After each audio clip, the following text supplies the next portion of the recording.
Vou aguardar entrar mais pessoas para a gente dar início à live.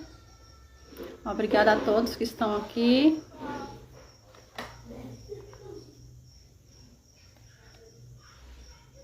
Daqui a poucos minutos eu vou chamar a Camila. Camila já está por aqui.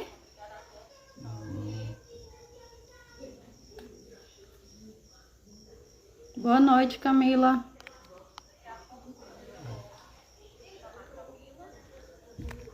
Essa aí? Então, Camila. Boa noite a todos. Estou muito feliz que vocês estão por aqui. Quem puder, manda aí o aviãozinho. Boa noite. Boa noite. Tá dando para me ver direitinho? Sim. O áudio tá bom, pessoal? Para mim tá bom. Tô ouvindo direitinho. Uhum. Vamos ver quantas pessoas tem. Pessoal, vai compartilhando aí com os amigos, mandando aí o aviãozinho. Pra dar pra ver.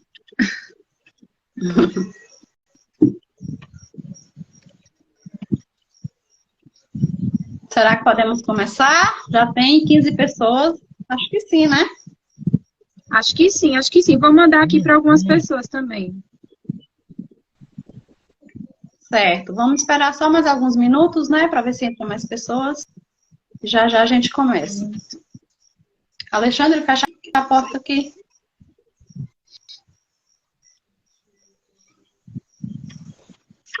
Então, gente, essa é a nossa primeira live, mas eu estou planejando fazer outras.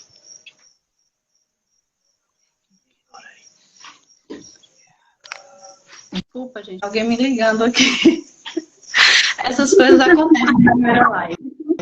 Então, essa é a nossa primeira live. Eu estou organizando outras. Na próxima terça, eu vou entrevistar uma psicóloga. A próxima é uma mãe de autista e autista. E na última terça do mês, eu vou entrevistar um advogado.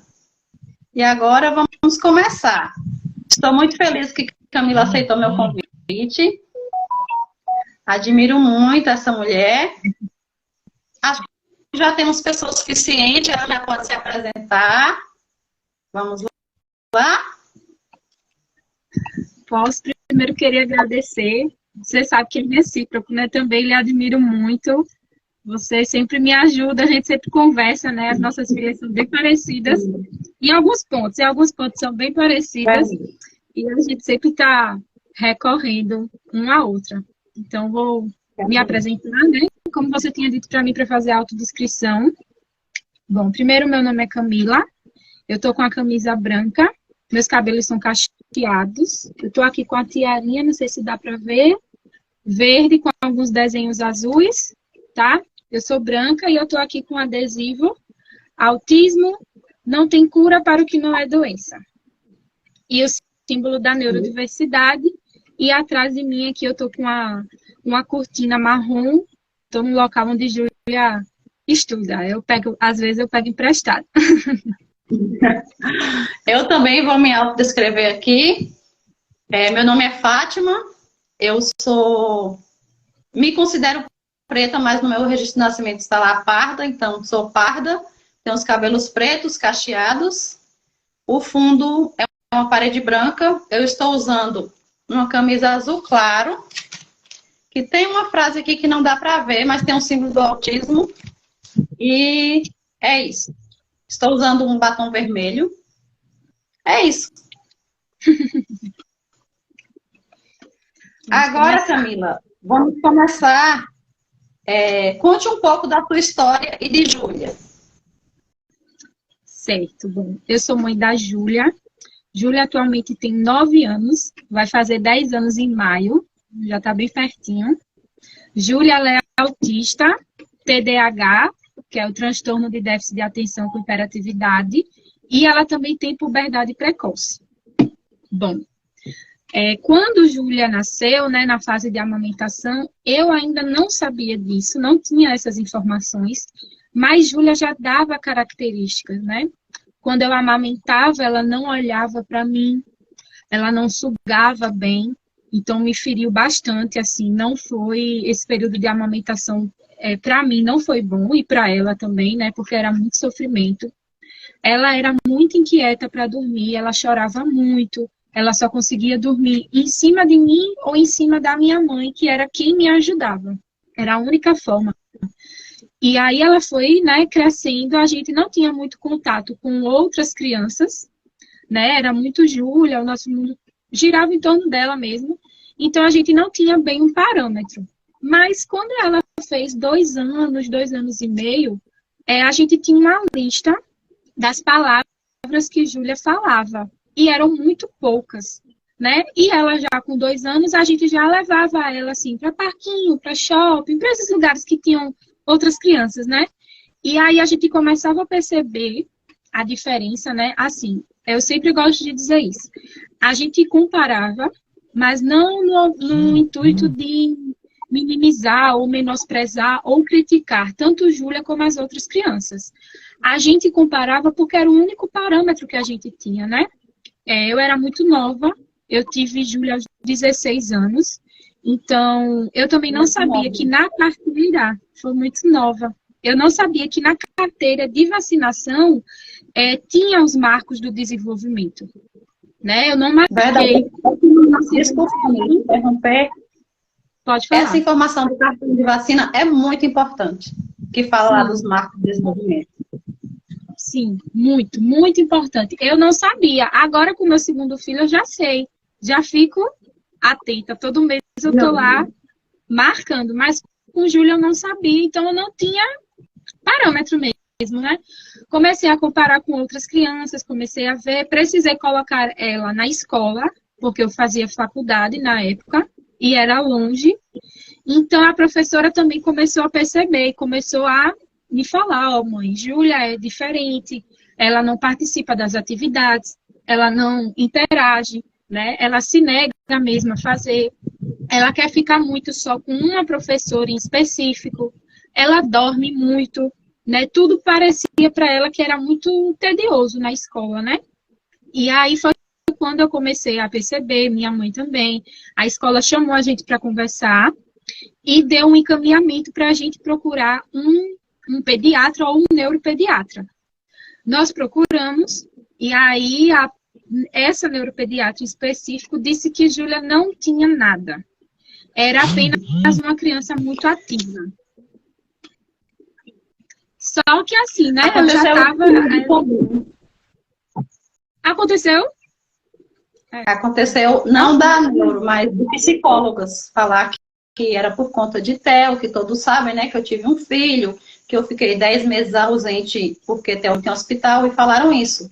Que os sinais que pareciam ser de autismo poderia ter sido uma falta de estímulo, porque eu fiquei afastada dela. Praticamente afastada 10 meses. E essas coisas, às vezes, confunde, né? Sim, sim, sim. Sim, sim, com certeza. Mas, assim, eu acho que ainda a falta de competência dos profissionais ainda colocaram a culpa em você. Ainda jogaram isso para você. É horrível, horrível, horrível.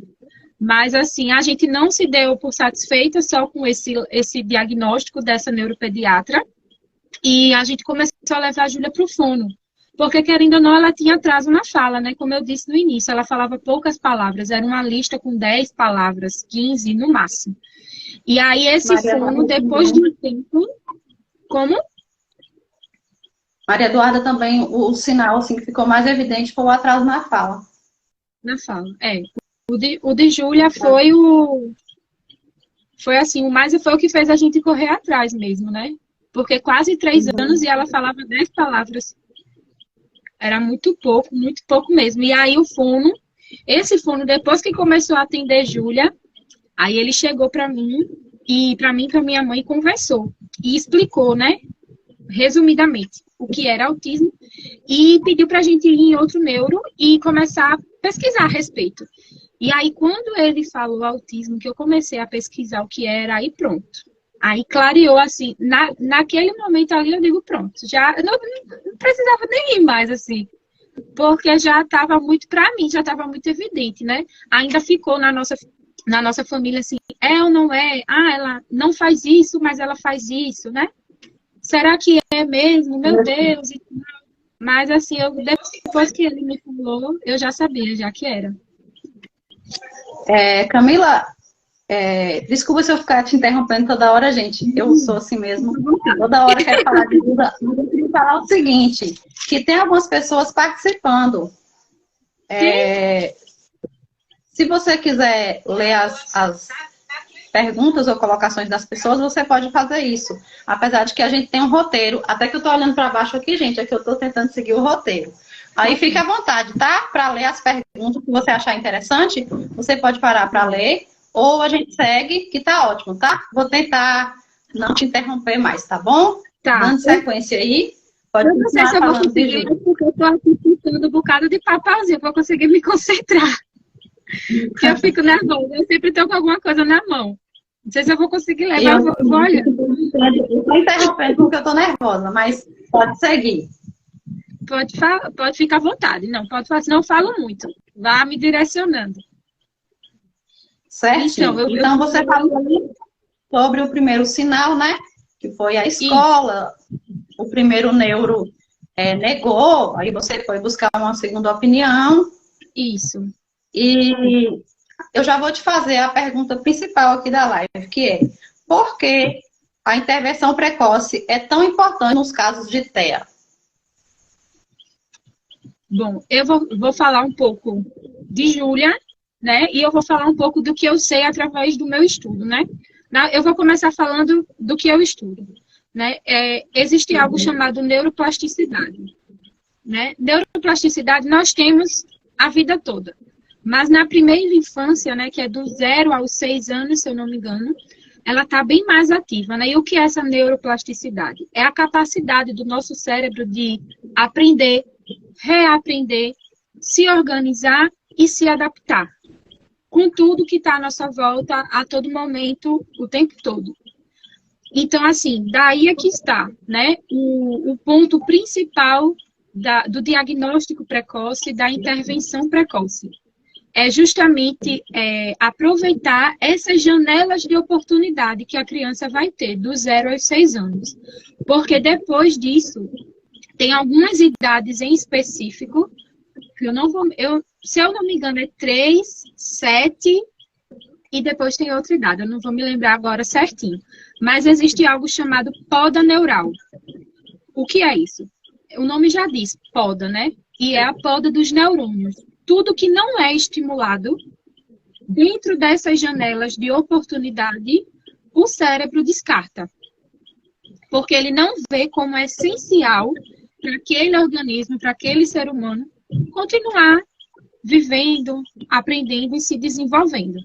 Então, daí é que está, né, a importância do diagnóstico e da intervenção. Tem muitos médicos, graças a Deus, que hoje em dia eles têm consciência disso, que eles dão, é como se fosse um pré-diagnóstico, né? Eles já dão um documento de que aquela criança está passando por investigação, só que ela precisa começar as intervenções o mais rápido possível. É justamente por conta disso, e é algo que eu converso muito com as mães, com as minhas amigas, né, com as pessoas que vêm conversar comigo, porque as pessoas têm a ilusão que vão ter tempo para a vida toda. Ah, não, se eu começar a intervenção daqui a 1 mês, daqui a 1 ano, daqui a 2 anos, vai dar tempo, né? Vai dar tempo, ele vai ficar fazendo as terapias e vai dar tempo. Vai ser muito mais difícil, né? Quando passa da primeira infância, é muito mais difícil da criança aprender, da criança querer sentar, se concentrar, prestar atenção, da criança criar aquele hábito, aquela rotina. Então, quando eu comecei a estudar... Não, eu queria te falar assim que a poda neural, algumas pessoas também conhecem por autismo regressivo. Não sei se você já ouviu esse termo. Sim. Que é a regressão. Verdade. Isso. E também, né, Camila, o nível de suporte pode ser essa intervenção precoce. Se não houver intervenção, pode ser que uma criança que hoje é nível 1 de suporte passe a ser 2, por conta dessa falta de estímulo na idade certa. Com certeza. E isso é muito comum. Isso é muito comum. As pessoas acham que, assim, a criança é nível 1 e ela vai ser nível 1 para sempre, independente se ela tiver intervenção ou não. E isso é um mito, é um erro, um equívoco mesmo a gente pensar isso. Porque sem intervenção, a criança vai para o nível 2, a criança vai para o nível 3, e com intervenção, ela pode também chegar ao nível 2, chegar ao nível 1. Por isso que é tão importante. E foi isso, quando eu descobri isso, né, estudando, e quando me falaram, né, foi uma das terapeutas que atendia a Júlia, me falou sobre isso, aí foi que a gente correu atrás realmente, e assim, Júlia já foi com 3 anos, ou um pouco mais de 3 anos, 3 anos e meio. Então, eu tinha pouco tempo para fazer algo. Exatamente, eu também me preocupo muito com essa questão e sei que Duda precisa ser estimulada rápido, porque o diagnóstico dela fechou, ela já tinha 3 anos, então, assim, alguns neuros hoje estão fechando diagnóstico bem menos, né, que isso. Sim. Agora, bem... você já pegou essa questão aí da importância do diagnóstico precoce, a gente vai seguir aqui a pauta, tá bom?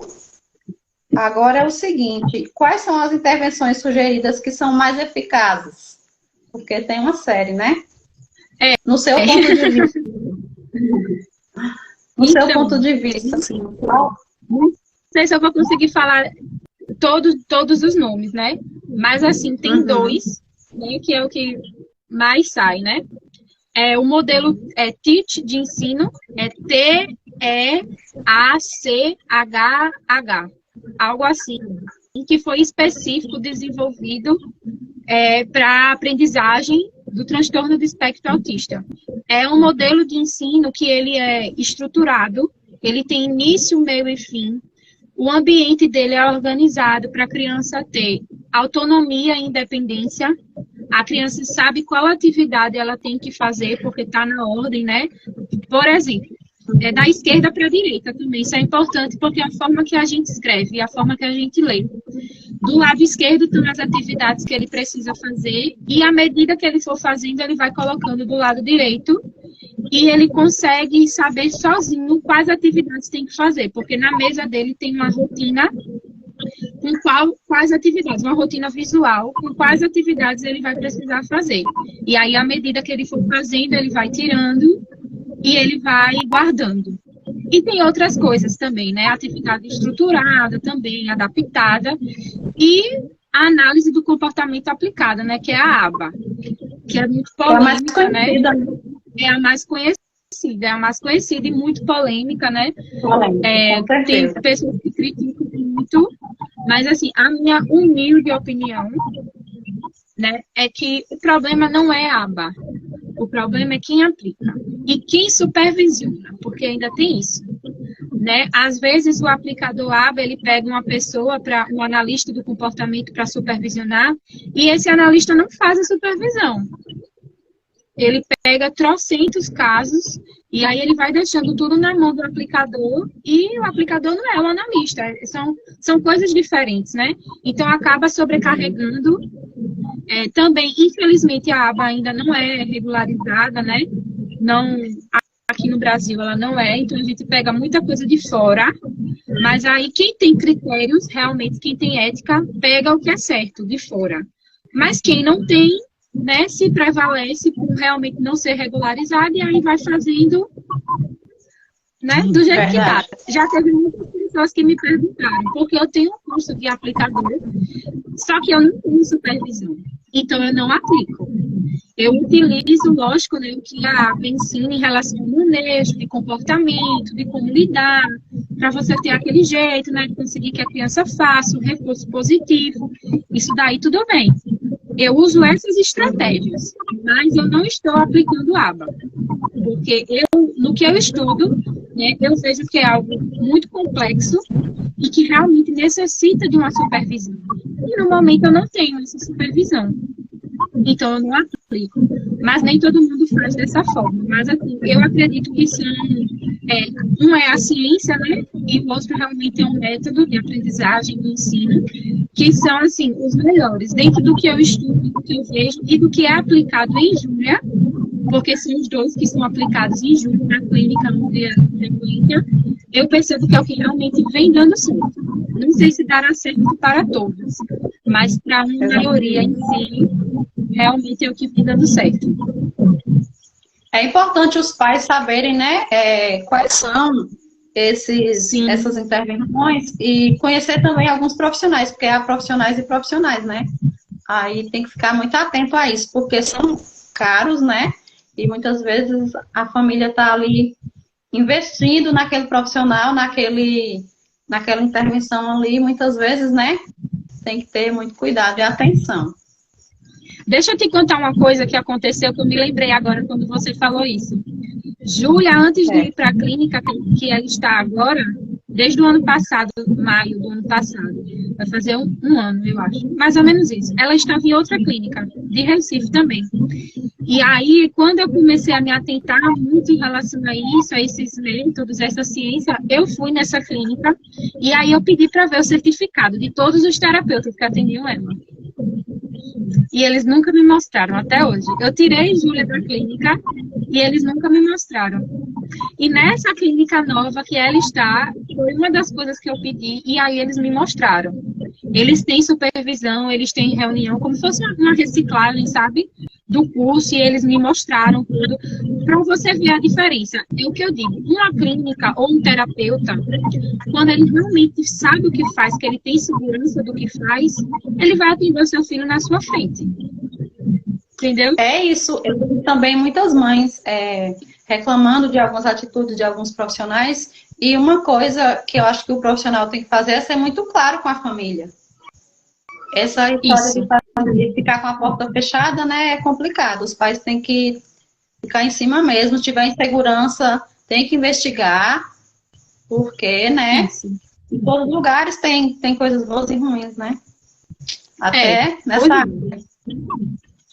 Tem que investigar mesmo. Uma dica. Exatamente.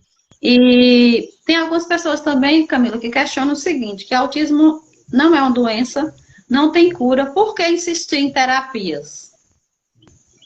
Certo. Então, nesse exemplo eu vou dar um exemplo pessoal de Júlia. Então, Júlia, como eu disse, né, ela tinha atraso na fala, ela ainda tem seletividade alimentar, a interação social também dela melhorou muito. Hoje em dia, né, quem vê os vídeos de Júlia falando, cantando, dançando, fazendo atividades comigo, eu já recebi muitos questionamentos. Ah, Camila, mas você tem certeza, aquele velho questionamento, né? Mas você tem certeza, né? Aí eu sempre respondo, eu tenho.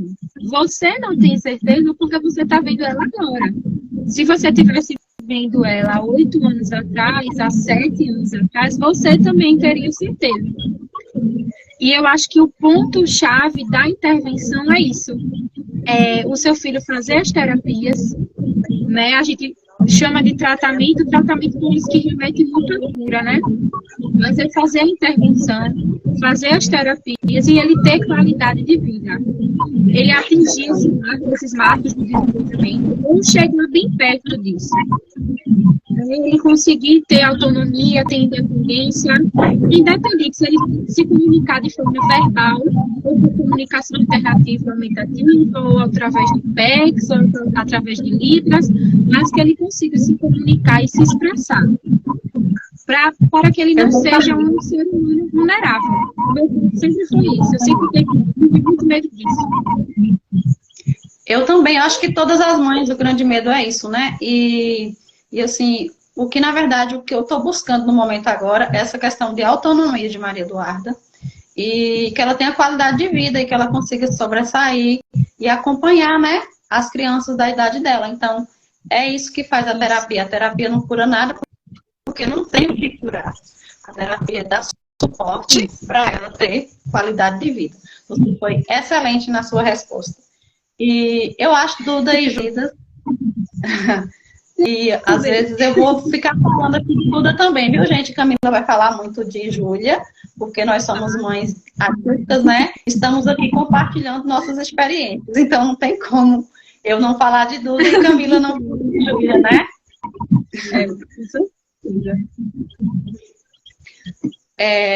Quais terapias Duda? Quais terapias Júlia faz hoje? E quantas horas de terapia ela faz por semana? Então, eu vou tentar resumir. Júlia faz terapia na Clínica Somar, em Recife. Lá ela faz terapia 3 dias na semana. Segunda, terça e quarta. Lá nessa clínica, o total por semana dá 12 horas. Aqui onde nós moramos, ela também vai para o CAEE, que é o Centro de Atendimento Educacional Especializado, que fica em Maragogi. Lá ela vai dia de sexta. Ela vai de 8 até as 11 da manhã. Então já dá mais algumas horinhas aí, né? 8, não, dá mais umas 4. E em casa, né? Ela fica comigo nos finais de semana. Ela tem a AT, quinta e sexta, que, para quem não sabe, é acompanhante terapêutica, que fica com ela no horário da manhã, e à tarde Júlia vai para a escola. Então, quando a gente fala daqueles famosos 40 horas, né, eu não sei se dá 40 horas, mas é juntando tudo isso, porque o ideal seria que todos os ambientes que a criança frequenta estivessem alinhados, seguindo a mesma metodologia, para que juntos desse essas 40 horas ou mais de 40 horas. Né? Eu não sei se o de Júlia chega a essas 40 horas, mas os locais que ela faz terapia são esses, né? Na clínica tem 12 horas, no CAEE, aqui onde nós moramos, tem mais 4 horas, e ela tem comigo, vamos supor assim, eu acho que comigo ela tem umas 4 horas, né? Nos finais de semana, 2 horas, e depois 2 horas do dia, e ela tem a AT também. A AT fica aqui em casa com ela também, de 8 às 11. Maravilhosa a AT. Uma bênção. Então, pode-se dizer que ela faz 20 horas, né, de terapias. É mais ou menos isso. Mais ou menos isso. Ela faz 20 horas. Com a escola, né? Essa questão de carga horária é bem complexa, né? Até que a gente estava falando esses dias, conversando, que o ideal seria 40 horas, mas eu acho que a maioria das pessoas, das famílias, não consegue ter essa carga horária toda. Isso. Por mais que briguem para gente. Sim, sim. Na clínica de Júlia, eles tinham espaço para mais horas. Mas, assim, só para vocês entenderem, né, quem não me conhece, eu moro em Japaratinga, em Alagoas. E Júlia faz as terapias em Recife. São 135 quilômetros de distância. Então, quando ela vai fazer as terapias em Recife, ela cai e fica na casa de uma tia e de um tio meu, os 3 dias. E aí, se eu aceitasse que ela ficasse mais dias na clínica, ela ia ficar a semana toda lá e eu não veria ela. Então, eu não quis, lógico. Eu abri mão disso para que ela estivesse comigo, com a família. E aí, eu me comprometi em relação com a clínica de estar, enquanto ela estivesse comigo, eu estou sempre aplicando algo com ela. Por isso que às vezes tem gente que me pergunta assim, mas tu faz atividade com Júlia até no domingo? Faço todo dia. Mas tem que fazer mesmo. Ô, Camila, explica melhor essa logística aí. Você mora em Maragogi e ela faz as terapias em Recife? Isso. Agora, atualmente, eu estou morando em Japaratinga, em Alagoas. É no estado de Alagoas e Recife é Pernambuco. E aí, assim, a gente conseguiu, e uma dica muito importante, tá? Quando na sua cidade não tem os terapeutas, não tem um local adequado, de acordo com o que está o laudo, né, que o neuropediatra passou para o seu filho, você tem direito a recorrer na justiça, né, contra, no caso, o seu município. Você pode exigir os terapeutas, que o município forneça os terapeutas, ou você pode exigir que ele forneça o transporte. E no caso, graças a Deus, né, muito o pai de Júlia, junto comigo também, nós temos condições de pagar um plano de saúde para ela. Então, ela vai para Recife. Por isso que ela vai para Recife, porque nós optamos entrar na justiça, porque não forneceram só na conversa e de bom grado o carro, nós precisamos entrar na justiça para conseguir o carro, o transporte. E é direito da pessoa, né? É direito do autista, porque ele se equipara a pessoa com deficiência. Então, se não tem tratamento na sua cidade, no seu município, né? Eles têm que fornecer, sim. Nesse caso, é o caso de Júlia. Muito importante isso que você falou, até que eu vou conversar com o advogado também, porque falta muito esclarecimento, faltam muitas informações sobre essas questões. Na nossa cidade, as clínicas daqui não têm plano de saúde e nem esses profissionais disciplinar que os autistas precisam. Só que próximo daqui, nem tão próximo, Vitória da Conquista já tem. Então, no caso, se as famílias lutarem por isso, né, tá na lei que a criança tem direito à carga horária que o neuro solicita. Eu fiz um vídeo esses dias falando sobre isso, que Duda nunca fez as horas que o médico pediu. E daí eu tento compensar isso fazendo muitos cursos, aplicando um pouco de aba que eu sei em casa também. E daqui a pouco a gente vai falar mais sobre essa questão da família. Agora, Camila, você já fechou essa questão das terapias de Júlia? Já fechei. Agora vamos entrar em outra pauta aqui, que é sobre a escola. A escola que Júlia estuda, eles fazem o PEI, tem atividades e provas adaptadas, ela tem auxiliar na sala. Pronto, vamos lá. Essa escola que Júlia está agora, né, é uma escola municipal. Esse ano é o 3º ano. Quando ela entrou na escola, era uma escola municipal comum, e no 2º ano virou uma escola cívico-militar. Que no começo eu fiquei meio assim, não sabia se ia dar certo, achei que ia ser aquilo muito rígido, muito engessado, mas dentro da incontinência, eu digo... Até a roupa, né, parecia desconfortável, né? Até a roupa, e aí foi toda uma adaptação, assim. Para minha surpresa, a escola e a clínica, assim, foi um entrosamento, graças a Deus, assim, perfeito, né? Eles têm reuniões, eu acho que é de 3 em 3 meses, mais ou menos, ou até antes, quando eu preciso, quando tem algo acontecendo na vida de Júlia, assim, eu acho que pode interferir no comportamento dela, eles já entram em contato um com o outro. Né? Então, é uma escola cívico-militar. Eu não tive até o momento nenhum problema, graças a Deus. Eles são muito abertos à conversa. Nessa escola tem a AEE, que é o Atendimento Educacional Especializado. É a primeira escola que Júlia estuda que tem a AEE. Para vocês terem noção, ela tem 9 anos hoje. Ela está desde os 3 anos em escola. E dentro da sala, ela tem a professora e tem a auxiliar de sala, que é comum, tá? E ela não tem a acompanhante fornecida pela escola. Por quê? Porque a clínica, né, dentro do cronograma dela, já fornecia um acompanhante terapêutico. Então, entre o acompanhante especializado, que é o que a escola tem que fornecer, e o acompanhante terapêutico, eu optei pelo acompanhante terapêutico, porque é uma pessoa formada em ABA, que teria supervisão, que iria aplicar ajuda na escola. Então, basicamente é isso. Na escola, ela só vai ter de quinta e sexta. Pode falar. Eu ia te falar assim, que tem diferença entre o AT e o auxiliar pedagógico, né? E os dois têm que ser especializados. E sim, também, sim.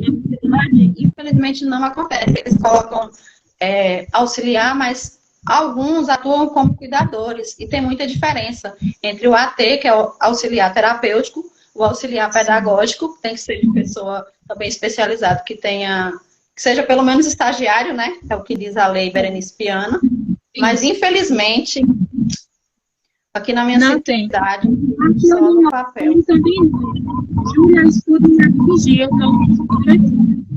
Em Japaratinga também não tem. Eu sei porque eu já trabalhei aqui na educação, você sabe, né?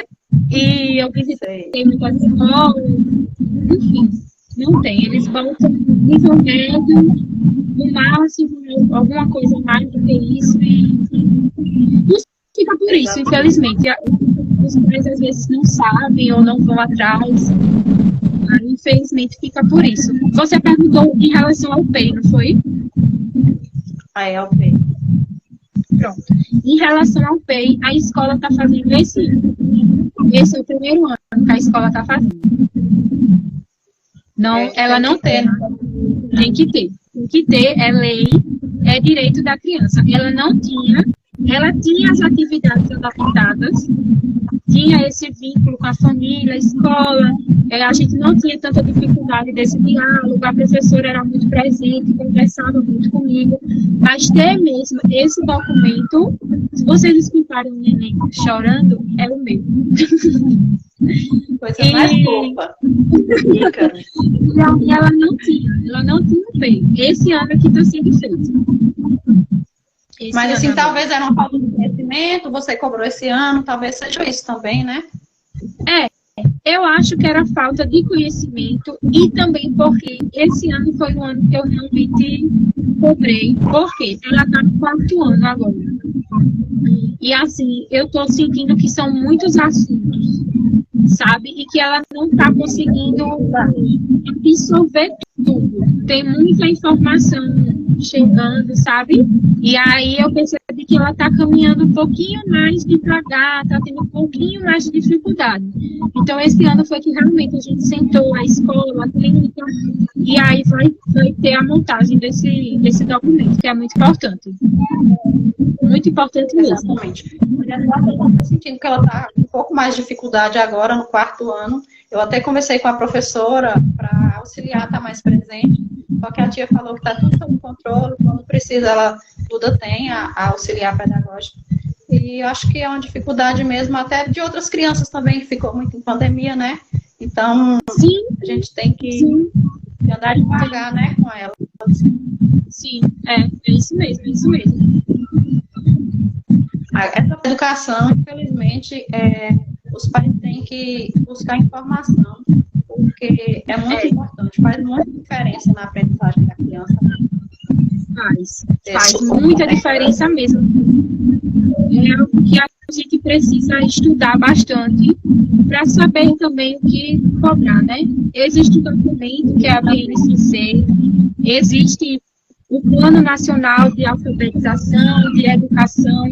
Os pais precisam estar por dentro desse documento. Por exemplo, eu atendo algumas crianças, eu atendo crianças de 3, de 4, de 6 e de 7 anos.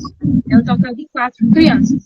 E aí eu tenho crianças de 3 anos que estão no pré-1, se eu não me engano. E já tem professoras cobrando, alfabetizando com letra cursiva. E aí são crianças, além de serem crianças de 3 anos, né, que essa não é série para ser alfabetizada, ainda mais com letra cursiva, mas enfim, são crianças que são autistas. E aí os pais começam a conversar comigo, desesperados, entram em contato comigo, e aí eu explico, né? Eu digo, olha, se você quiser ter um atendimento comigo, vai ser ótimo para mim, vai ser ótimo para o seu filho, mas assim, seu filho está sendo forçado a ter uma alfabetização precoce, né? Ele não tem o físico, o cognitivo e o emocional desenvolvido para essa fase. Aí os professores não tem, a criança não pega nem no lápis direito. Exatamente, essas fases têm que ser respeitadas, né? Sim, acontece muito. E aí tem toda essa questão que os pais precisam estar por dentro da educação, de qual a metodologia a escola está usando, né? O que é que está fazendo dentro de sala de aula com o seu filho. Eu demorei um pouco também para poder me despertar para isso, né? Júlia já tem 5 anos. Outra coisa, Camila, esses dias eu ouvi uma reclamação de um pai falando: eu pago terapeuta, escola e meu filho só faz brincar. Mas como é que você vai ensinar alguma coisa para uma criança de 3 anos se não for através do lúdico, da brincadeira? Realmente, as terapeutas e as professoras estão brincando, mas cada brincadeira, né, tem ali foi pensada para aquilo. Tem alguns exercícios que eles fazem que melhora a coordenação motora fina. Então, todas as brincadeiras têm um propósito por trás, né? E a gente não entende isso, mas assim, para ensinar a criança tem que ser no lúdico mesmo, brincando mesmo. Não adianta você ficar só. Já ouviu isso? Só que o pai repetindo na escola, mas realmente já ouvi, tanto como mãe, como também como profissional. Já me perguntaram isso, porque me vem com muita sacola, cheia de coisa, cheia de brinquedo. Aí já me perguntaram se eu trabalhava na recreação. Você faz um trabalho exatamente, usando sucatas, né? Muito bom. Agora vamos falar. São lindos seu material que você faz. Agora vamos entrar em outra pauta, que é sobre a família. O protagonismo da família na aprendizagem, no tratamento mesmo das crianças com TEA. Eu quero que você me diga assim, qual é a importância da presença e do alinhamento da família no desenvolvimento da criança com TEA. Certo, perfeito. Vou citar novamente tanto o meu lado profissional, como também o meu lado mãe, né? Vou falar primeiro como mãe. A partir do momento que eu realmente despertei para estar atenta às necessidades de Júlia, eu realmente olhei para ela e disse assim, não, realmente vou entender o que ela precisa, vou entender o porquê que ela não está conseguindo aprender, né? E aí eu fui atrás e busquei, conversei com a escola, aí troquei ela de escola, troquei de novo e comecei a estudar, me debrucei realmente em relação aos livros, né? Aí me matriculei em faculdade, que não necessariamente os pais precisam se matricular também de faculdade, precisam ser especialistas nessa área. Mas, assim, a única saída realmente é estudar. É você conhecer, porque, assim, a partir do momento que você conhece, você não aceita qualquer coisa. Que foi aquele exemplo que eu dei no início, né? De quando eu cheguei na clínica, pedi o certificado, pedi o diploma, porque eu sabia que precisava, e quando não me entregaram, ficaram me enrolando, eu sabia que aquilo não era bom para minha filha. Eu sabia que ela precisava de mais, e aí eu corri atrás dela ter algo melhor. Então, tem muitos pais, assim, eu acho que é a maioria, né? Infelizmente, os pais acham que só levar o filho para terapia e ficar na sala de espera lá 1 hora, 2 horas, 3 horas, a mágica vai acontecer lá dentro, né? E o seu filho não vai precisar de você dentro de casa. E não é assim. Desse jeito não funciona. Não, isso é comprovado assim, cientificamente já. Existem pesquisas sobre isso, de crianças que realmente tiveram o apoio da família, a família realmente, junto com as terapias, junto com a escola, tiveram um desenvolvimento muito melhor do que as crianças que não tiveram, que ficaram só com a terapia ou que ficaram só na escola. Entendeu?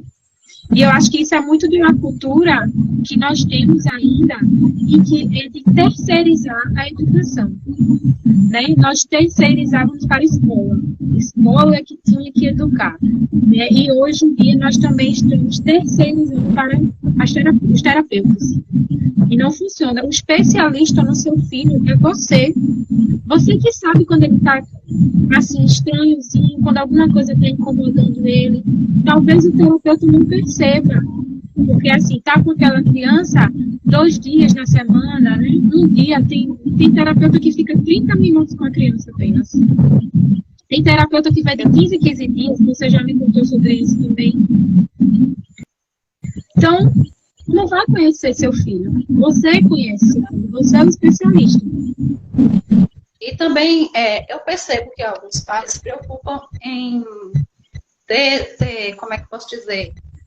ter materiais adequados, ter um material adequado, não é bem assim. Quem se Camila, ou outros vão perceber que com coisas simples você consegue estimular seu filho. E a internet me ajudou muito nessa parte. Porque se eu, Fernanda, ter dinheiro para comprar utensílios, brinquedos sofisticados, não ia conseguir. Então, assim, foi vendo outras mães produzindo os próprios brinquedos, assim, que eu fui também fazendo algumas coisas com Maria Eduarda. Isso. Eu também fui desse mesmo jeito. Eu também não tinha recursos e não tenho impressora até hoje. Eu não tenho impressora, eu faço tudo na mão. Algumas coisas eu vou ali na Lan House, imprimo, mas assim, muita coisa eu faço na mão, até para os meus alunos. Assim, lógico que se você tiver uma quantidade de crianças que você vai atender muito grande, né? E se você não tiver tempo, você vai colocar, você vai pegar realmente da internet. Eu pego também algumas coisas da internet, mas eu gosto realmente de fazer. Porque eu sinto que quando eu estou fazendo para aquele aluno em específico, era como se eu estivesse fazendo para a Júlia, sabe? Eu me conectava com aquilo, eu ficava pensando nos detalhes. Como é que ela vai pensar? Será que ela vai entender esse símbolo? Será que ela vai entender essa letra, dessa forma que está escrito e essa palavra? Será que essa palavra está no cotidiano dela? Será que ela vai saber o significado? E é muito o que eu faço hoje com os meus alunos também. Às vezes, quando eu faço alguma coisa, eu volto para a Júlia fazer. Eu pergunto para ela, eu digo, Júlia, o que é isso? Para ver se ela identifica aquele símbolo, aquele desenho, aquela coisa que eu fiz.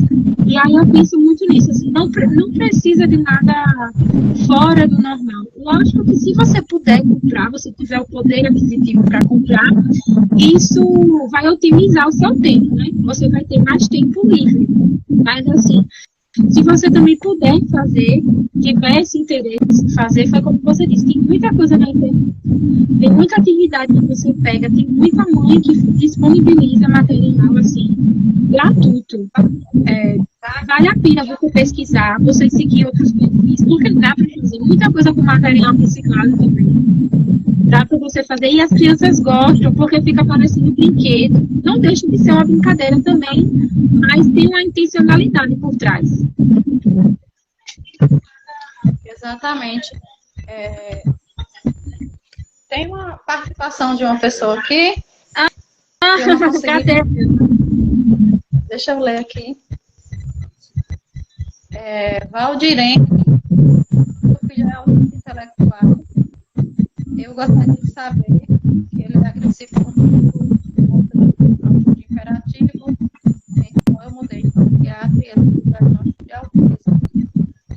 É o que a gente falou, né? Sobre profissionais. Diagnóstico errado. Sim. Ou não, né? Profissionais também. Ou não, Eu tô tentando ler aqui para ver se eu entendi. O filho dela é autista com deficiência intelectual. Eu acho que ele teve primeiro diagnóstico imperativo, depois de autismo. E essa questão de agressão também, aí já tem que ver com o médico, né? Com o neuro, medicação, porque o autismo tem comorbidades. Sim. O que muito hoje se fala daquele diagnóstico diferencial, né? Do que é. Júlia, por exemplo, ela é autista e TDAH. E tem muita gente que me pergunta também se pode ser. O filho realmente pode ser autista e TDAH? Se pode, sim, com certeza. Pelo menos assim, as características de Júlia, hoje em dia, eu estudando, eu lendo, né? É bem visível, tanto essa questão do autismo, como essa questão do TDAH também. Fica bem visível. Já desconfiei de outras coisas também. Mas ainda está... Exatamente. Esse intelectual. Então, a Valdirene, ela está fazendo participação aqui e perguntando se ele tem direito ao POS do INSS. Eu não me lembro o dia, mas na última terça-feira do mês, viu, Valdirene? Eu vou trazer um advogado aqui, aí a gente vai estar conversando mais sobre esse assunto, porque cada caso é um caso, né? Aí o advogado vai falar sobre isso. Porque, no meu caso, eu também tentei. Quem tem diagnóstico de autismo tem direito, né? Mas aí a gente vai tirar mais essas dúvidas na outra live. Mas, assim, quem tem diagnóstico de autismo e tem uma renda... Depende da renda também, e tem direito, viu, Valdirene? Busca seus direitos. Vai ser muito bom agora para advogado, vou tirar muitas dúvidas. Eu digo que autista precisa de terapias, apoio da família e advogado, porque, infelizmente, muitas leis só ficam no papel. A gente tem que estudar e buscar os direitos. Tem que achar uma advogada. Tem que ter. Você mesmo já precisou várias vezes, né? Muito, muito. Estou com processos rolando. Inclusive, estava hoje brigando com o plano de saúde. Desse jeito. Ainda continuando falando sobre família, eu gostaria que você falasse sobre a importância da rede de apoio para a família, né? E também falar um pouco sobre os AVDs, né? Que também o AVD é a família que tem que colocar em prática, né?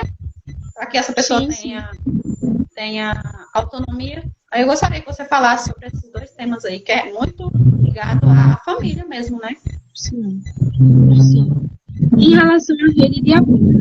É assim, fundamental. Em relação a mim, né? Tudo que eu consigo fazer, tanto com Júlia, como também em relação a mim, de tudo, né? Eu consigo, eu sempre dividir. Minha mãe sempre foi assim. Fã número 1. Ela que me ajuda com Júlia nas terapias, ela que me ajuda assim, a entender esse caso que eu estou estudando. Quando eu preciso ir atender, né? E o meu esposo, que antes era namorado, né? Há alguns anos já é meu esposo, e aí ele abraçou também. Não é o pai de Júlia, é o padrasto, mas é como se fosse, porque sempre me ajudou, né? Em relação a levar a Júlia na escola, a buscar, a me ajudar também a ter um olhar, porque o meu, digamos assim, um olhar sempre foi muito clínico, muito objetivo, né? Aquilo assim. Eu sempre vi as características da autista. E às vezes eu me esquecia das características da criança. Né? A criança tem as suas fases, a criança autista, o adolescente autista e o adulto tem as suas fases como qualquer outra pessoa. Né? De irritar, de birra, de não querer fazer, de não querer tomar banho. E muitas vezes não é pelo simples fato de ser autista, porque às vezes parece que o autismo é mais simples do que a criança em si. Porque as fases da criança dão em todas vão ter essa. E aí, muitas vezes, o meu esposo, ele me puxava para isso. Ele dizia, Camila, eu acho que isso daí, em específico, algum exemplo, não é só pelo caso de Júlia ser autista, né? É por ela ser criança mesmo.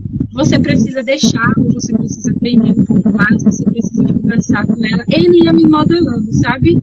Meu olhar sempre ficou muito assim, clínico mesmo, sabe? Eu sempre estudar. Eu fiquei com aquele hiperfoco de estudar. E aí era muita intervenção, muito isso, era tudo muito objetivo de fazer, de analisar. Eu fazia relatório de Júlia. Então, aqui em casa, mais ligada a estudar, a fazer essas coisas, a Alexandre é mais tranquilo. E essa questão de que é uma criança, também da personalidade de Maria Eduarda, esses dias eu conversei com a professora dela. Falou, seu autismo, tudo tem uma personalidade forte, ela já sabe, eu falei, realmente. Vou passar tempo, uma especial agora. Eu vou passar por aqui, para ajudar oi. Fala oi, pessoal. Oi, pessoal. A Fátima, tem várias pessoas aqui, ó. Oi, tia Fátima. Diz assim, como é teu nome? Caetano. Não, você fala seu nome, fala seu nome. Sou Zúlia. Quantos anos você tem? Muito bem, muito bem. Muito bem, agora a mamãe vai fazer. Sabe, quer ficar aqui assistindo? Não quer ir? Vai? Pronto. Essa é a Júlia, já que não conhece. Linda, gente. Sigam aí o Instagram da Camila, que ela mostra a Júlia, mostra o trabalho dela, muito interessante. Duda participou ontem, que hoje não quer participar, não. Ela é assim, entendi que ela quer. Tem que respeitar, né? Não é todo dia, não é todo dia. Exatamente. E agora, viu, Camila, eu tô percebendo que Duda também tá mostrando essa personalidade. E essa questão de gravar ou não, ela bate o pé. Quando ela não quer, não tem quem faça ela participar de live, de vídeo, não.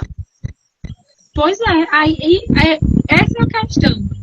Tem a personalidade também da pessoa, todos nós temos. E aí, às vezes, eu esquecia disso. E aí, voltando nesse assunto dessa rede de apoio, né? Além de me ajudar com o Júlia no dia a dia, muitas vezes também abriam meus olhos para esses detalhes, sabe?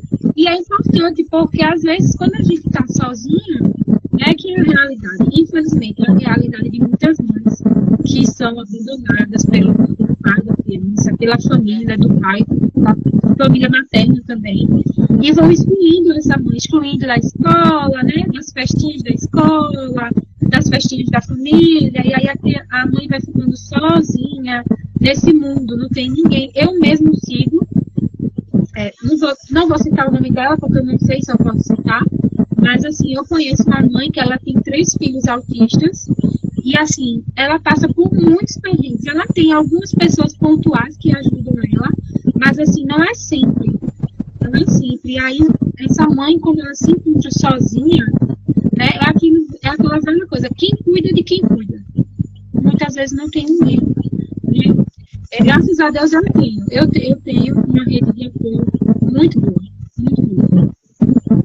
Exatamente. Eu conheço muita mãe solo, mãe de autista. Para falar a verdade, a maioria das que eu conheço são mães solo. Porque nem Exato. todo mundo. Não fica, não. E assim, às vezes nós somos mães solo até casadas. Tem umas que eu conheço que são mães solo até casadas. Porque elas que cuidam de tudo. Elas que sabem. Se você perguntar para o marido, seu filho é autista, ele não vai nem saber. Exatamente. Infelizmente. Tem isso mesmo. E essa rede de apoio, às vezes, a pessoa nos discursos, né? Então, você falou sobre convidar para a festa de aniversário. A festa de aniversário é ficar com a criança para a mãe fazer alguma coisa. Infelizmente. Sim, infelizmente não tem. Não tem. Graças a Deus, assim, eu tive tanto minha mãe, né? Como eu disse, a principal. Tem o meu esposo e a família do meu esposo também me acolheram muito, fazendo uma retrospectiva, né? Eu não sou de Alagoas, né? A família do meu esposo também não, mas moravam aqui há muito mais tempo do que eu. Nós somos de Recife, eu, minha mãe, Júlia já nasceu aqui, né? Mas assim, nós não temos ninguém aqui na cidade, né? Sou eu, minha mãe e Júlia, da nossa família mesmo, de sangue. E agora eu sou casada e tenho a família do meu esposo também, que é minha família. Mas assim, que desde a época em que nós namorávamos, né, nunca tiveram nenhum tipo de preconceito, às vezes até sem entender, porque tem pessoas mais velhas na família também. Mas assim, nunca, em relação a isso, né, a família mesmo, graças a Deus, eu nunca passei por preconceito, né? Eles sempre acolheram muito. Lógico que eu sei que às vezes eles não entendem alguma coisa, né? Às vezes ainda me perguntam o que é que a gente tem e tal. Mas assim, às vezes eu entendo, eu sei que nesse caso, né? Nesse caso não é por maldade, é por realmente não entender, não ter tanto acesso, eles não têm tanto acesso a pesquisar, internet e tal, diferente de outras pessoas que têm, mesmo assim, fazem perguntas ignorantes. Mas assim, eu tive esse acolhimento, tanto para trabalhar, como para estudar, como para ficar com Júlia, envolver Júlia também em atividades da família, em aniversário, né? É um lugar diferente, né? É um privilégio. Uhum. Tem pessoas que às vezes ficam um pouco afastadas até por falta de conhecimento, porque tem pessoas que pensam que precisa de muito suporte. E não é bem assim, então assim, é só conversar mesmo, né? Conversar com a família. Isso. É só buscar entender realmente, ter interesse de perguntar, né? Eu acho que quando a pessoa vem realmente de coração aberto para perguntar, para entender, a gente explica. A gente sente quando é uma pessoa que está perguntando realmente porque quer se entender, quer estar junto, né? Quer conhecer mais, e quando é uma pessoa que está querendo ferir a gente de alguma forma. Sempre que eu falo abertamente sobre autismo para qualquer pessoa, e estou sempre disposta, aberta a amar. Então, se afasta por qual motivo, mas realmente É isso mesmo. Camila, acho que já chegou uma live e ainda temos algumas coisas para falar. A mãe comentou aí novamente sobre a questão do filho estar agressivo. Aí a gente teve um lembro mesmo infantil, né? Que não é exatamente. Não posso falar muito por isso, porque já outra linha, né? Fátima, eu não entendi o que você falou. Tá cortando. Tá cortando ainda o áudio, tá cortando. Agora eu gostaria de falar de... Oi? Será que é porque o tempo da live vai acabar e aí tá cortando? Tá cortando mesmo, não sei. Será que a gente fecha, depois a gente volta para finalizar?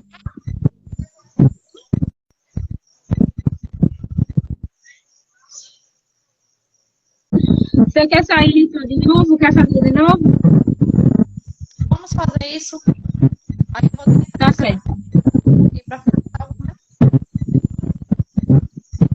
Vou sair. Camila, olá. Enquanto Camila não volta, gente, eu vou convidar vocês aqui novamente para participar da caminhada, da primeira caminhada do autismo aqui em Macaúbas. Vai ser dia 15 de abril. Vamos fazer uma concentração na Praça 2 de Julho, às 8 horas, com destino à Praça da Matriz. Na praça terá um stand com informações e falas sobre autismo. Gostaria que todos vocês participassem.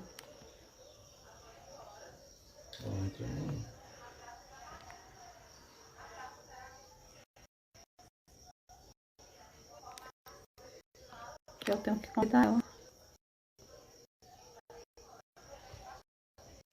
O convite aqui para Camila.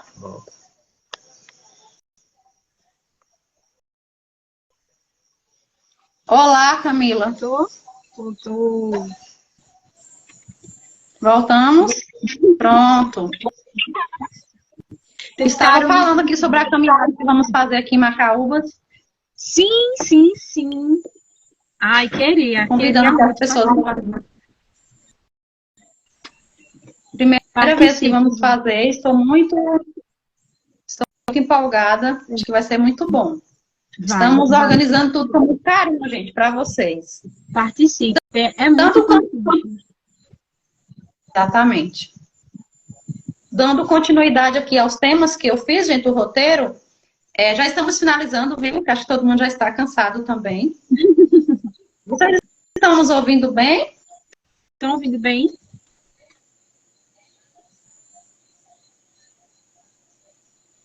Sim, responde aí, tá bem? Agora o áudio, tudo bem, né? Eu tô ouvindo. Eu vou continuar aqui. Certo, vou continuar aqui, viu? Mais uma pergunta aqui para a Camila. Sim, né? Tá tudo bem, o áudio, tudo certo. Camila, é o seguinte, o que a Camila de hoje falaria para a Camila do início, quando o diagnóstico chegou na sua família? E já está finalizando, eu gostaria que depois que você falar sobre essas Camilas, você desse um recado. Estão vivendo agora o pós-diagnóstico. Certo. O que eu falaria?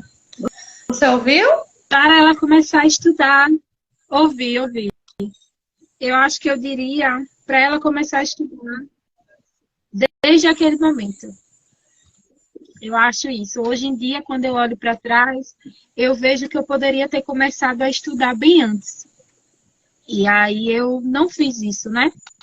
Como muitos pais, eu também tinha aquela ideia de que só as terapias iam resolver, só as terapias iam fazer dar certo, iam fazer a Júlia se desenvolver. E eu passei um bom tempo nisso, né? E eu acho que eu diria isso hoje em dia. E que vai dar certo, né? Em alguns momentos eu me desesperei também, tive muito medo do que seria de Júlia, do que seria de Júlia sem mim, e achando que só tinha eu que poderia fazer tudo por ela, eu seria todos os terapeutas que ela precisava, e até foi uma psicóloga minha que disse isso, né? Que nem se eu quisesse, nem se eu tivesse todo o tempo do mundo, eu poderia ser tudo que Júlia precisava. Então, que eu focasse em uma área que eu achasse que fosse o que ela mais precisava e me dedicasse realmente a isso. Né? E eu, então, acho que eu diria isso para Camila, que ela focasse em uma área, ela começasse a estudar desde que teve o diagnóstico, né? E que tudo vai dar certo. Os anos vão se passando, né? E à medida que você vai plantando sementes, né? Em lugares realmente férteis, elas vão prosperar. E eu acho que foi muito isso que aconteceu. A partir do momento que eu comecei a plantar as sementes certas em Júlia, da forma correta, né? Elas começaram a germinar e começaram a dar resultado. E hoje eu colho muita coisa. Não acabou ainda, né? Júlia não está completamente alfabetizada, ela está ainda no início da vida escolar dela, ainda tem muita coisa pela frente. Eu ainda vou me desesperar, porque vai vir aí outras séries, né? Com muitos professores, ainda vou brigar muito na escola, eu tenho certeza disso. Mas, assim, eu sei os caminhos.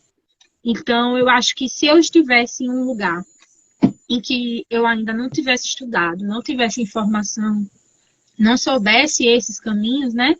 Eu estaria muito mais desesperada. Então, hoje, mais ou menos, eu sei onde é que eu estou pisando, né? Também me juntei com pessoas também que sabem o que estão fazendo, né? Como você, como muitas outras mães também. Então, eu acho que eu diria isso para a Camila de alguns anos atrás, que vai dar certo. E o recado que eu gostaria de dar para os pais também é seguindo mais ou menos esse mesmo caminho, né? No pós-diagnóstico. Estejam atentos, né? Estudem, não aceitem qualquer coisa, né? Não é porque está vindo de um médico ou está vindo de um terapeuta que ele sabe de tudo, que ele está 100% correto, né? Para quem não pegou a live do início, né? Júlia já teve um diagnóstico, eu tenho ele até hoje guardado, de que ela era apenas uma criança muito ativa, né? E que se eu tivesse parado aí, se tivesse sido bastante, se eu quisesse me enganar, fechar os olhos para a situação, né, eu realmente teria parado nesse diagnóstico e viveria com esse diagnóstico estampado, com cheiro, entregando para todo mundo, me enganando. Né? Eu só estaria me enganando e prejudicando minha filha. Então, eu acho que corram atrás, né, estudem, prestem atenção, procurem saber. Se você quiser entrar na sala do terapeuta junto com o seu filho é menor de idade. Além de ser uma pessoa com deficiência, ele é menor de idade. Ele não pode estar sozinho, né? O ideal é que com o tempo que você confie no terapeuta, lógico, né? Se for uma pessoa ética, que ele entre sozinho, porque a gente sabe que os nossos filhos têm comportamentos diferentes, né? Na nossa frente e na nossa ausência. Mas se você não se sente à vontade em deixar seu filho sozinho, entre. Se seu filho chorar durante a terapia, tire seu filho, tá? Porque terapia não é para o seu filho estar chorando. Eu não atendo a criança se a criança estiver chorando. Não atendo. Isso eu deixo bem claro. Se a criança estiver gripada, estiver mal, não é só pelo fato de estar doente, mas existe uma coisa chamada assentimento, né? Que é quando uma pessoa que não pode se expressar com palavras, ela vai estar dizendo com gesto, com olhar, o corpo fala, né? Se ela quer dar continuidade àquele trabalho ou não. Então, fiquem muito atentos a isso, se o seu filho gosta daquele local onde ele está fazendo terapia. E a escola também, né? Então, é isso, estejam atentos, vigilantes, estudem, e tudo vai dar jeito. Não é isso. O diagnóstico não é isso. É isso. Exatamente. Eu sempre falo que o diagnóstico não é o fim, é o começo, na verdade, né? Sim, sim. Com certeza.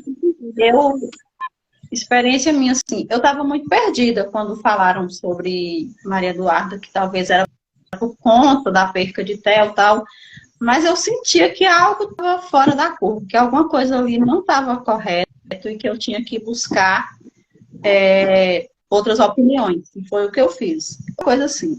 Eu sei que alguns pais no pós-diagnóstico sofrem muito, né, Camila? Tem gente até que usa um termo, luto pós-diagnóstico. E é realmente uma dor muito grande. Eu também chorei quando soube do diagnóstico de Duda. Porém, chora o que você tiver que chorar, né? E depois segue todas essas dicas que Camila falou aí. E tem um termo também, Camila, que usam sobre romantizar Sim. o autismo. Eu acho que quando a gente mostra os frutos dos nossos filhos, é para empoderar outros pais e fazer com que eles acreditem no potencial do filho, né? Porque as pessoas hoje em dia acabam falando, tá romantizando o autismo. O autismo... Então, assim, essa questão aí é para empoderar os pais. Acredite no potencial do seu filho, vá atrás, você vai colher os frutos. Sim. Em nenhum momento a gente disse que era fácil. Eu estou usando essa palavra fácil agora a primeira vez aqui na live. Em nenhum momento a gente disse que era fácil. Porque não é, realmente não é fácil. E um tema que passou meio que batido aqui é sobre a puberdade precoce, porque algumas crianças também, quando passa por essa fase, tendem a ficar assim mais reativas, né? E Júlia está passando por isso, né? E Maria Eduarda também. Sim, Júlia foi gostaria que você falasse sobre isso, que nem tem muita ligação com o que pode acontecer com qualquer criança, mas que é um desafio para a gente também, né? Que é mãe. Sim. Então, Júlia, ela foi, se eu não me engano, foi com 7 anos que ela foi diagnosticada com puberdade precoce. Ao contrário do autismo, puberdade precoce, você pode fazer um exame laboratorial, se eu não me engano, é um teste de LH, é um hormônio, né? Existe também um raio-x das mãos e dos punhos para saber a idade óssea, se a idade óssea está de acordo com a idade da criança mesmo ou se está avançada. A de Júlia, em todos os exames que ela fez, estavam avançados, ela já estava com hormônios também no corpo, e as características visíveis também, né? Os pelos, né? Odor também nas axilas, os seios também já estavam crescendo. Então, foi quando a gente começou a ficar atenta e, como você disse, o humor, né? Aquele humor reativo que parece que difícil. Vai... Bom, mamãe. Ela fala mesmo assim, impaciente. Às vezes, ela pede silêncio. Ela diz que não quer ouvir, não quer nem ouvir a voz. Ela diz que quer silêncio. E aí, a gente tem que, né? Ela não menstruou ainda.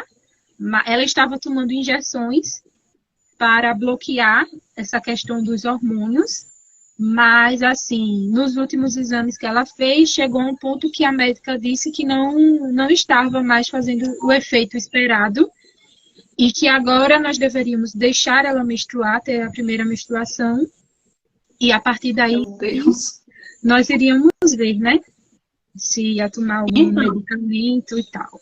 Aí, estamos no passado, começou a ter esse... Desculpa te interromper. Como? No ano passado começou a ter esses sinais e nós fizemos os... Desculpa te interromper novamente, mas não, é que Maria Eduarda também passou por essa fase. Nós fizemos todos esses exames que você citou, do raio-x da mão e de hormônios, e estava dentro do esperado. Só que esse ano ela desenvolveu muito, já começou a desenvolver seios, e o humor também, meu Deus do céu, mudou muito.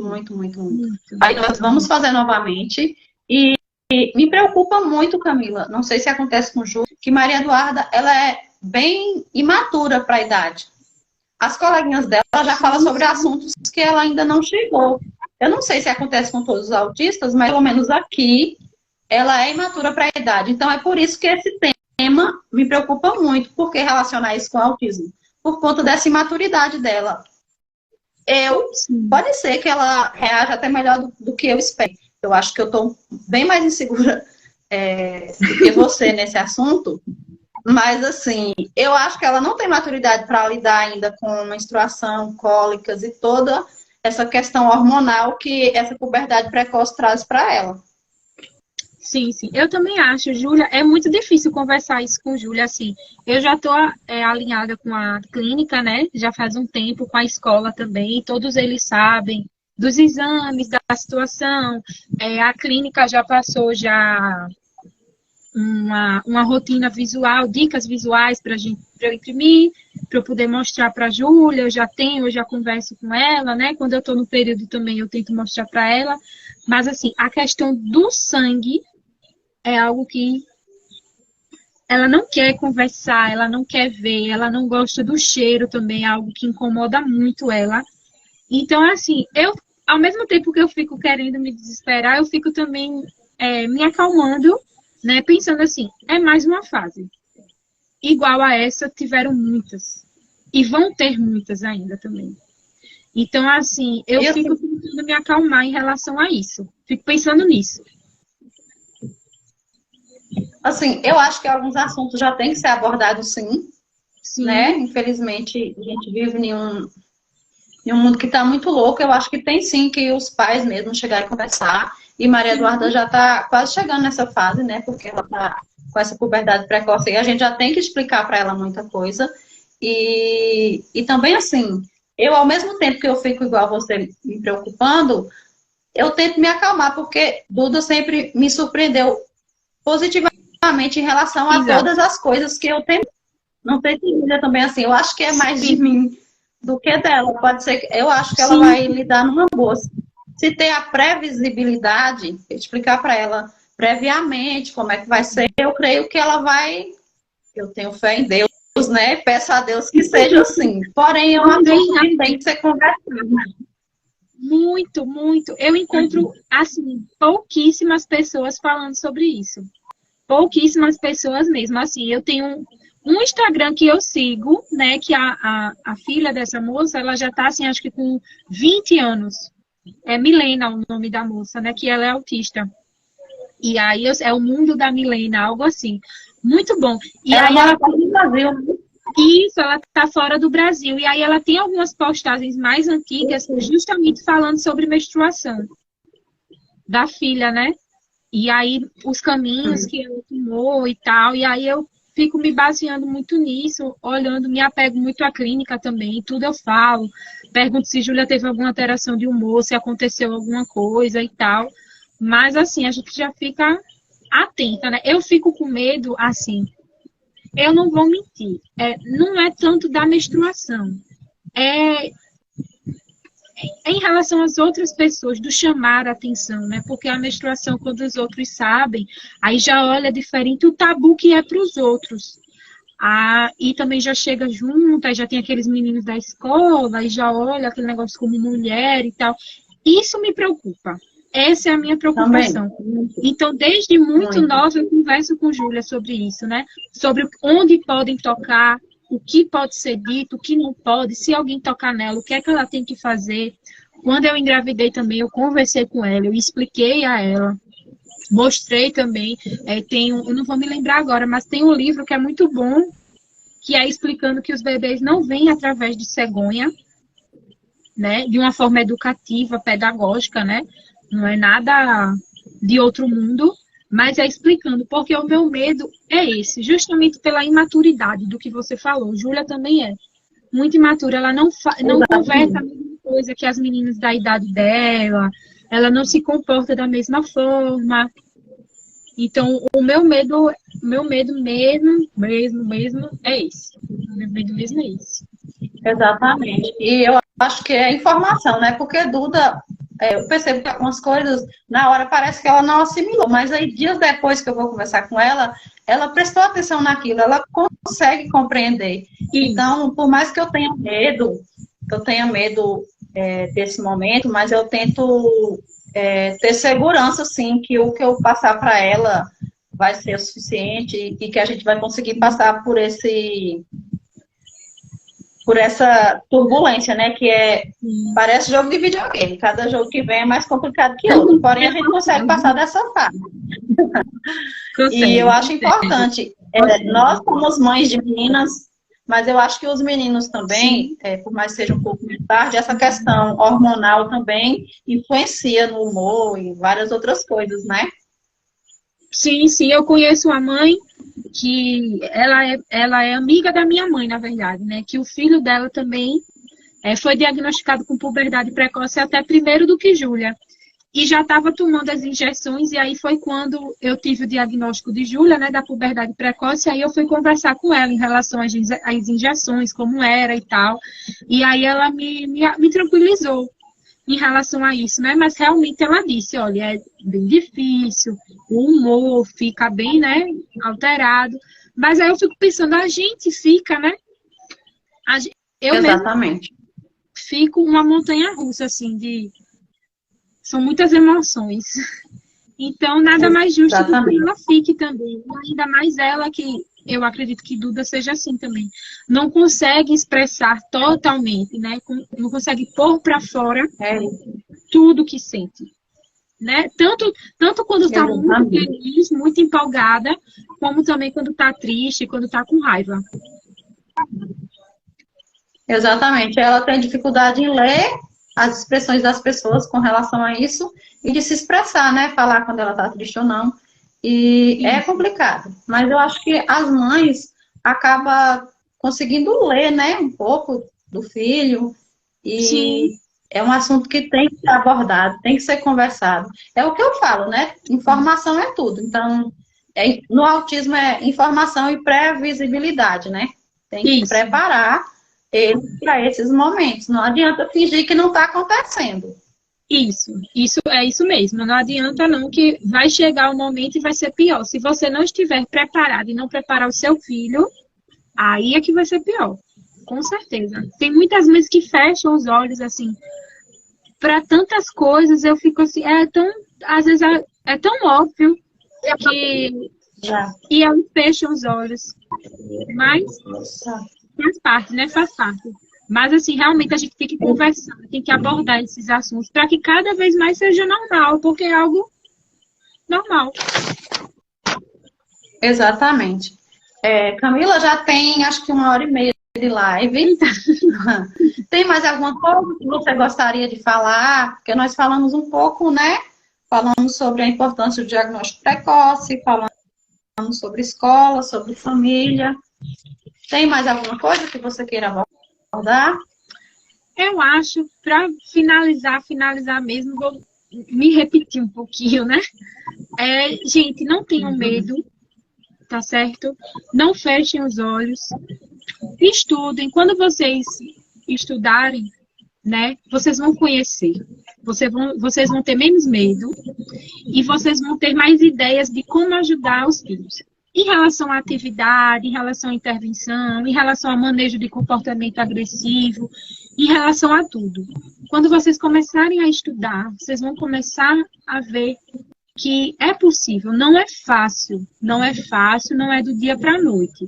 Né? Eu já atendi mãe que diz assim, Camila, ele já está 1 semana fazendo terapia e eu não percebi nada. Eu digo, mas vai fazer 3 meses e você também não vai perceber nada. Tem que ser com calma. É um trabalho de formiguinha mesmo, não é do dia para a noite.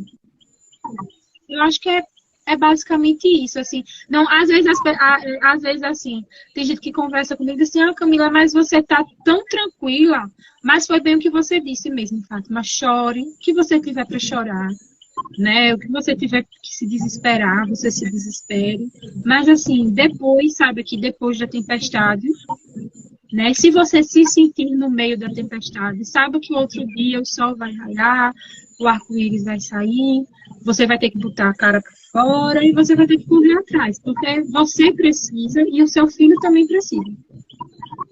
É isso. Exatamente. Arthur tá falando aqui, recomendo recorrer à psicologia para aprender sobre educação emocional.